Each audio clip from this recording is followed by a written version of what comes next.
gi mor ka girwako ndege. An aparo ni kaber to jokochiagi nyawang'ayo ng'i kaka keto gi ndege no gin bende. Kata giriti ng'ato kichopo te yudo ka gimiel ni kanyo pile. Gisebedo ka gitiyo matek ahinya e jiwo kido gi timbe mag Uganda luo ahinya kuom miel.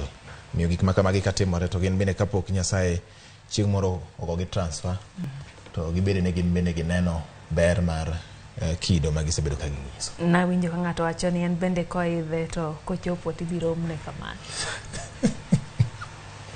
Nodwa noromne gi jowalo kaeta eno ka ntiere kweth ma bende tuone wang' ni koro onge chamo fea gidhi mana otiko. Yoro mana otiko. Okay.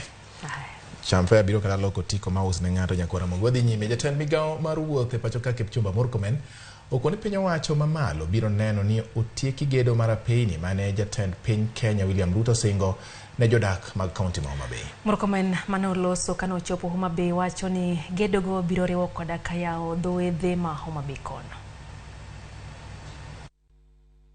Bita, Sindo, Kiabuya Road, which is 74 kilometers, is only 7% complete. The contractor, I have already had a conversation with the contractor. In the next 5 days, they should be able to come on site. Already we have done procurement processes. We are in the last stage. We have awarded a contractor and we will come to launch the road to make sure that Fangano and Rusinga Islands are very beautiful. We want Homa Bay to be the top tourist destination in the country.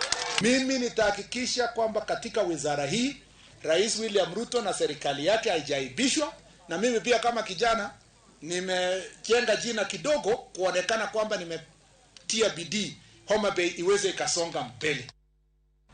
Kwa mgaji wangu